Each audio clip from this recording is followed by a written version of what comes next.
শীতকাল মানেই নানান রকম সবজির সমাহার। তাই সবজি যদি সুন্দরভাবে রান্না করা যায় তাহলে ভাত, রুটি, পরোটা সবকিছু দিয়েই দারুণভাবে এনজয় করা যায়। হ্যালো ফ্রেন্ডস, রুবিস কুকারি 2 থেকে আমি রুবি বলছি। আপনাদের সকলকে স্বাগত জানিয়ে আজকে সম্পূর্ণ নিরামিষ একটা রেসিপি আপনাদের সামনে নিয়ে আমি হাজির। শীতকালে বাজারে গেলে রং বেরঙের সবজি দেখে আমাদের মন যায় ভরে। শুধু তো দেখলেই হবে না, আজকে আমি শীতের রং বেরঙের সবজি দিয়ে একটা চচ্চড়ি করব, যেটা ভাতের থেকেও খেতে ভালো লাগবে রুটি দিয়ে। তা আসুন দেখে নিই কিভাবে আজকের এই রেসিপিটা আমি বানালাম। ফুলকপির পুরো অংশটা কিন্তু আমি এই রান্নায় ব্যবহার করব না, তবে এই ডাঁটাগুলো আমার খুবই কাজে লাগবে এবং ডাঁটার সাথে যে পাতাগুলো লেগে আছে সেই পাতাগুলো আমি নিয়ে নেব। এই যে কচি কচি পাতা সমেত ডাঁটা, এগুলো তো নেবই, আর বাদবাকি যে ডাঁটাগুলো, সেই ডাঁটাগুলোর এই যে খোসাগুলো সাইডের, এগুলোকে কিন্তু ছাড়িয়ে নিতে হবে। আমাদের অনেক সময় এই সমস্ত ফুলকপি বা ফুলকপির ডাঁটা এই সমস্ত থেকে অনেক সময় অ্যাসিডিটি হয়, কিন্তু এই যে ডাঁটাগুলোর যে গায়ের এই অংশগুলো সাইডের, এগুলোকে ছাড়িয়ে নিলে কিন্তু গ্যাস অ্যাসিড থেকে আমরা কিছুটা পরিত্রাণ পেতে পারি। এই যে এভাবে ডাঁটার ওপরের অংশগুলোকে ছাড়িয়ে নিতে হবে। এই যে এগুলো ফেলে দেব, আর এই যে কচি কচি ডাঁটাগুলো, এগুলো আমি রান্নায় নিয়ে নেব।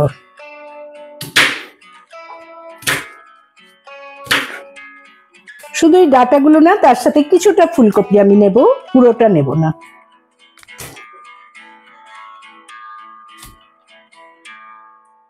এটা আমি রেখে দিচ্ছি।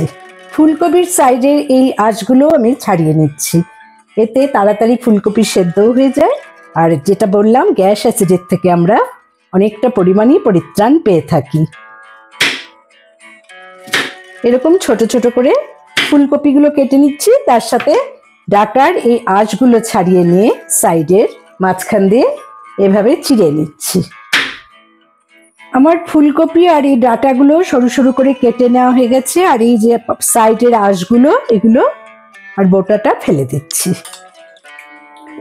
ফুলকপির ডাঁটা পাতাগুলো খুব ভালো করে ধুয়ে নিলাম। এবারে এর সাথে আরো কি কি সবজি দেব সেগুলো দেখিয়ে দিচ্ছি। এখানে নিয়েছি আলু, গাজর, বিনস, শিম, এরকম খোসা শুদ্ধ কচি কুমড়ো, মিষ্টি কুমড়ো, এখানে ঝিঙে, সামান্য বাঁধাকপি আর সামান্য মূলো। তাছাড়াও নিয়েছি কিছু মটরশুঁটি, আর নিয়েছি বেগুন। এছাড়াও থাকছে টমেটো, ধনেপাতা আর কাঁচা লঙ্কা। আমি ফুলকপির এই ডাঁটাগুলোকে সামান্য ভাপিয়ে নেব। দিয়ে দিলাম জল, সামান্য নুন দিয়ে দিচ্ছি, আর ঢাকা দিয়ে দিলাম। জল ফুটে উঠেছে, আমি এর মধ্যে ফুলকপি আর এখান থেকে বাঁধাকপিটাও একটু সাথে ভাপিয়ে নেব। আপনারা চাইলে এর সাথে মূলোটাও ভাপিয়ে নিতে পারেন, কিন্তু মূলোটা আজকে খুবই কচি, তার জন্য আমি ভাপিয়ে নিচ্ছি না। আবারও ঢাকা দিয়ে দিলাম, আর 2 মিনিটের মতো ফুটলেই আমি জল ঝাড়া করে সবজিটাকে নিয়ে নেব। 2 মিনিট হয়ে গেছে, আমি এবারে ফ্লেমটা অফ করে দিলাম, আর এই সবজিগুলোকে জল ঝাড়া করে আর একটা অন্য পাত্রে নিয়ে নিচ্ছি।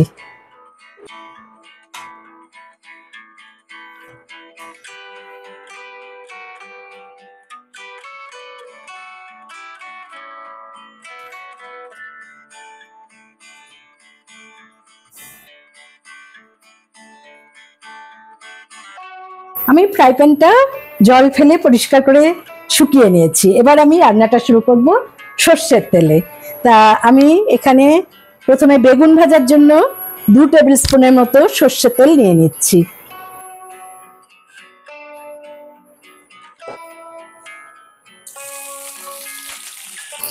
সামান্য নুন দিয়ে বেগুনটা ভেজে নেব। বেগুনটা আগে ভেজে নেওয়ার কারণ হলো, বেগুন যদি একসাথে সবজির সাথে রান্না করি তাহলে পুরো গলে গিয়ে সবজিটা ঘাটা ঘাটা হয়ে যাবে। বেগুনগুলো ভাজা হয়ে গেছে, আমি এবার তুলে নিচ্ছি।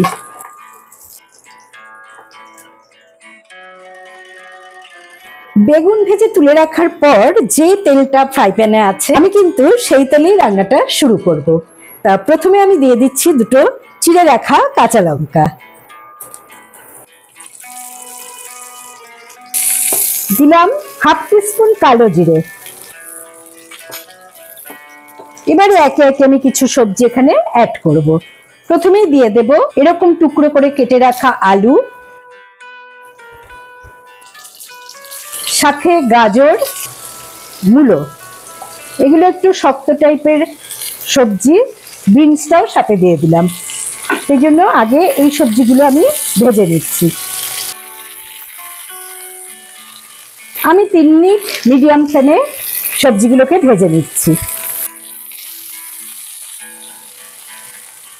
সামান্য সোনালি রং ধরেছে। এবারে আমি দিয়ে দেব এই নরম সবজিগুলো। দিলাম কুমড়ো, ঝিঙে আর শিম।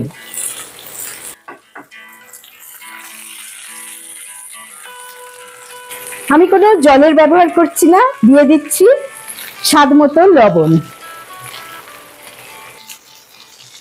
লবণ দেওয়ার সাথে সাথে কিন্তু সবজি থেকে একটা জল বেরোবে। আমি মিডিয়াম ফ্লেমে 3 মিনিটের জন্য ঢাকা দিয়ে রাখলাম। আমি এই রান্নায় কিন্তু একটু সর্ষের পেস্ট ইউজ করব।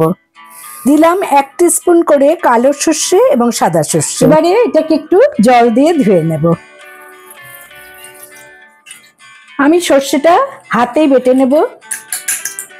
সর্ষে বাটতে গেলে সবসময় একটু সাথে লবণ নিয়ে নিতে হয়। আমি 1/4 টিস্পুন লবণ নিয়েছি, আর সাথে দুটো কাঁচা লঙ্কা।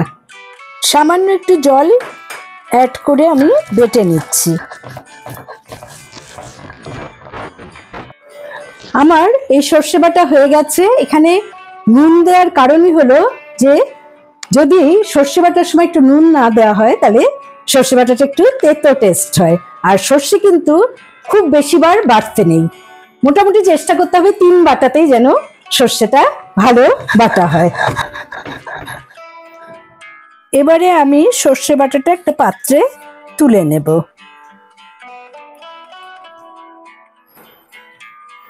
সামান্য জল দিয়ে আমি পুরো সর্ষে বাটাটাকে তুলে নিলাম।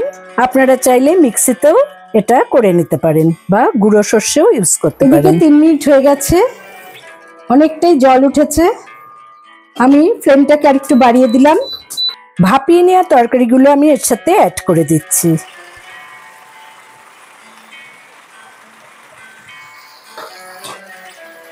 সমস্ত তরকারি ভালো করে মিশিয়ে নিচ্ছি।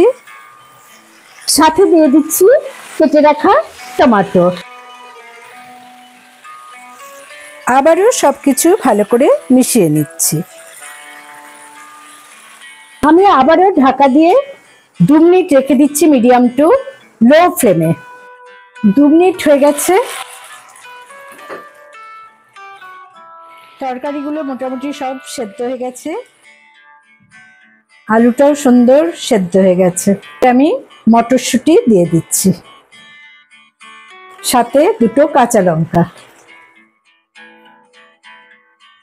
দিলাম হাফ টিস্পুন হলুদ গুঁড়ো, 1 টিস্পুন লাল কাশ্মীরি লঙ্কার গুঁড়ো। এবার বেটে রাখা সর্ষেটা এখানে অ্যাড করব, কিন্তু আমি চালনির মধ্যে ছেঁকে অ্যাড করব। তাতে সর্ষের যদি কোনো খোসা এখানে রয়ে যায় তো সেটা রান্নার মধ্যে গেলে অনেক সময় পেটের প্রবলেম হয়। এবারে সবকিছু ভালো করে নেড়ে নিচ্ছি। আরেকটা জিনিস আমি এতে অ্যাড করব, তাতে আরও টেস্টটা বেড়ে যাবে। সেটা হলো আমচুর পাউডার বা চাট মশলা। তা আমি এখানে চাট মশলা দিচ্ছি হাফ টিস্পুন। যারা টমেটো অ্যাড করবেন না তারা 1 টিস্পুন চাট মশলা দেবেন।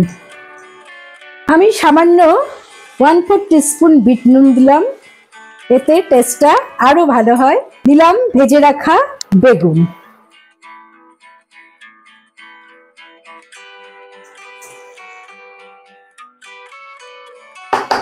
যে কোনো নিরামিষ রান্না একটু মিষ্টি মিষ্টি হলে ভালো লাগে। তা আমি দিয়ে দিলাম এখানে 1 টিস্পুন চিনি। কোনো জলের ব্যবহার আমি এখানে করলাম না। আমি কিন্তু খুব কম তেলে রান্নাটা শুরু করেছিলাম এবং এখন এর মধ্যে মিশিয়ে নিচ্ছি 1 টেবিল স্পুন কাঁচা সর্ষের তেল। সাথে দিয়ে দেব ধনেপাতা কুচি। আমার রান্না কমপ্লিট। সমস্ত সবজি ভালো মতো সেদ্ধ হয়ে গেছে, পুরো জলটাও শুকিয়ে গেছে। এবারে আমি ঢাকা দিয়ে স্ট্যান্ডিং পয়েন্টে 5 মিনিটের জন্য রেখে দেব।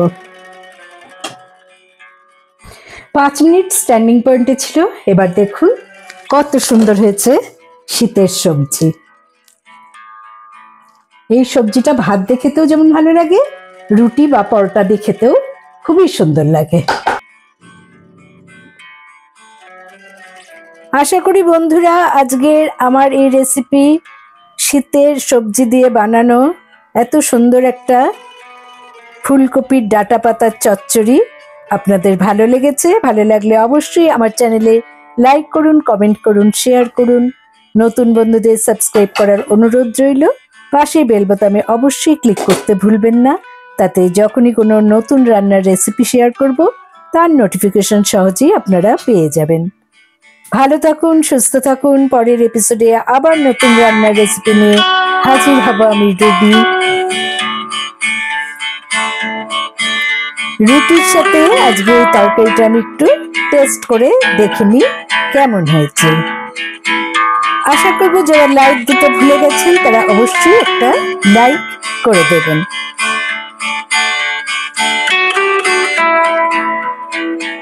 অসাধারণ।